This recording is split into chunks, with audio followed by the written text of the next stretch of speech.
It's definitely been down because of how we played, but we can't let that get in the way of our next opponent, BYU.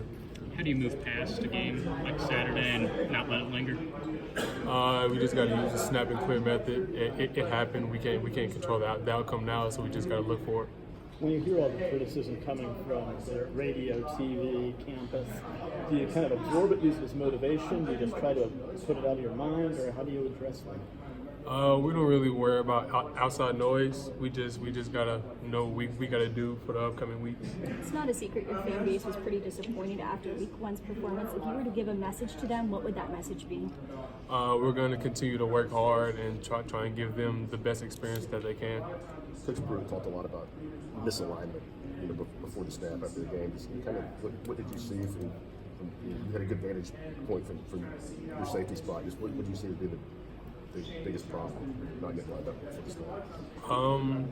I would just say it was just preparation error. That's all it is. Did you feel like your team was as amped up as they should have been going into week one of the season? I feel we were amped up, but it was just hats off to Georgia State in the way that they played.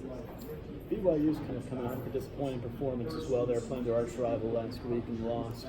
When you have two teams coming off tough losses like this, what does it kind of do for the stakes of this game? I imagine you all both want to kind of erase what happened the week ago. We still it don't matter what team we're going against. We always when both teams come off losses, we always just find a way to just prepare for the next game and don't worry about what happened last game or who was playing. What's Coach Pruitt's biggest message to you guys during the last few days of moving on and getting better? I would say just work harder and know your assignments and what we have to do to prepare better for you. What makes y'all believe y'all can kind of turn things around and get the season back to where maybe you expected it to be at the start of the season?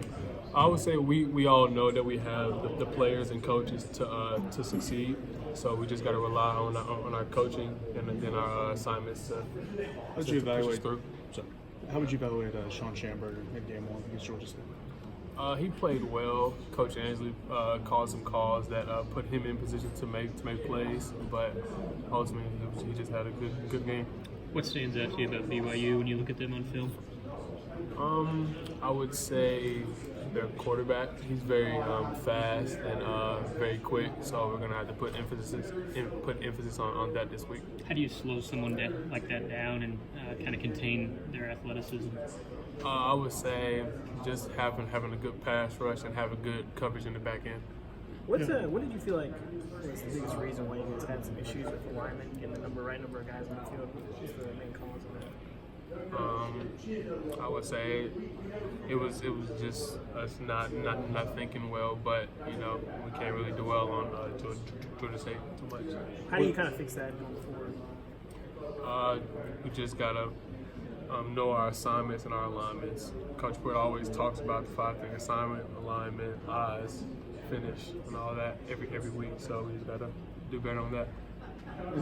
You're probably caught up in your own games, understandably, but around the SEC, it was kind of a weird week. Missouri losing, Ole Miss losing, South Carolina losing. What was your reaction when you kind of saw what kind of happened in the league in the opening week? I wasn't really too worried about everybody else. I was kind of, worried about what happened to us and how we're gonna get past this. What was that? Take us through that Sunday, coming back to the building after Saturday's performance. What was kind of the attitude and how did you guys kind of respond that Sunday morning film session? After we saw the film, we had seen how we didn't play up to the way that we're supposed to play. So we just used that as motivation for the next games. Who's been kind of the most vocal leader in the last couple of days? I would say our seniors mostly, but we have Juwan, we have Nigel, DT. Those are the most vocal leaders that we have.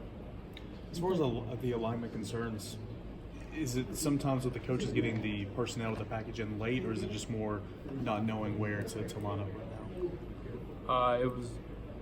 It was just us not really thinking well. That's all it was. Do you think you guys practiced a lot better than you played? We definitely put an emphasis on practice. Like we try to make practice harder than games, so when we get to the game, it's not really like we don't have to think about things. But going into the game, you thought you'd practice better than you actually played on Saturday. Yeah, I definitely feel that we had practiced well, but in the game we just didn't execute.